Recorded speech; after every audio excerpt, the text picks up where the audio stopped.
Surah 48, Al-Fath, Victory. In the name of Allah, the most merciful, the most compassionate. O Prophet, surely we have granted you a clear victory, so that Allah may forgive you your shortcomings, whether earlier or later, and may complete His favors upon you, and guide you to the straight way, and that Allah may bestow upon you a mighty help. He it is who bestowed inner peace on the hearts of the believers, so that they may grow yet more firm in their faith. To Allah belong the legions of the heavens and the earth. Allah is all-knowing, most wise. He did this to admit the believers, both men and women, to gardens beneath which rivers flow, wherein they shall abide, and to efface their evil deeds from them. That, in Allah's sight, is the supreme triumph. He also did this to chastise the hypocrites, both men and women, and those who associate others in His divinity, both men and women, and who harbor evil thoughts about Allah. They shall be afflicted with misfortune. Allah is wroth with them. He has laid His curse upon them, and has prepared for them hell.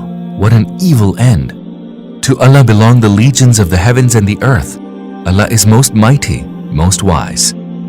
O Prophet, we have sent you forth as a witness, as a bearer of good news, and as a warner, so that all of you may all believe in Allah and His Messenger, and support Him, and revere Him, and celebrate Allah's glory, morning and evening.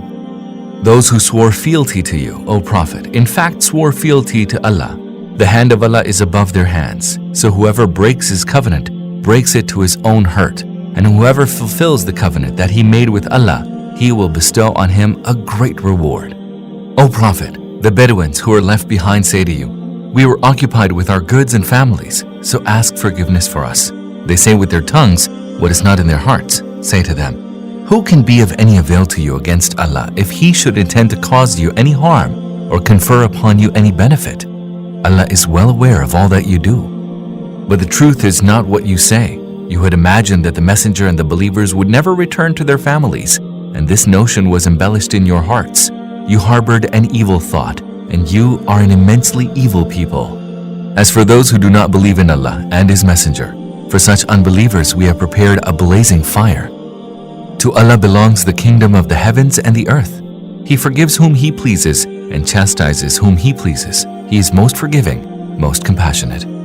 When you press forth for the spoils, those who are left behind will say, let us accompany you. They want to change the command of Allah. Say to them in clear words, you shall not accompany us. Thus has Allah already said. They will say, nay, but you are jealous of us. The truth is that they understand little.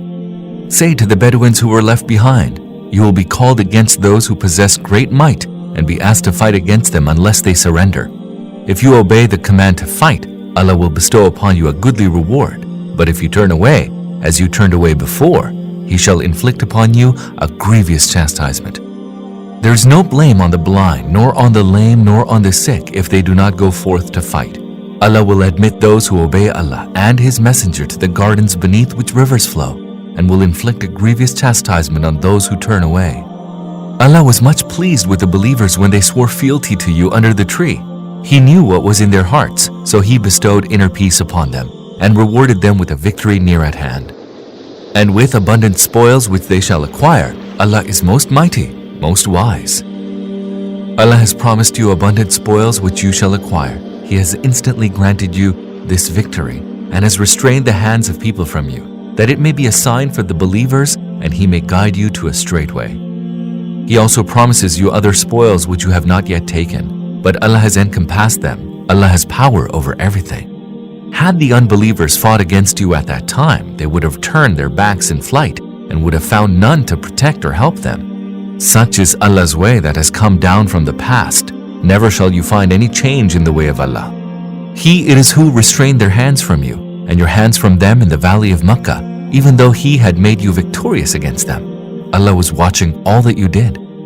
They are the ones who disbelieved and barred you from the inviolable mosque, and prevented the animals you had designated for sacrifice from reaching the place of their offering. If it had not been for the believing men and believing women who lived in Makkah and whom you did not know, and had there not been the fear that you might trample on them and unwittingly incur blame on their account, then fighting would not have been put to a stop. It was stopped so that Allah may admit to His mercy whomsoever He pleases.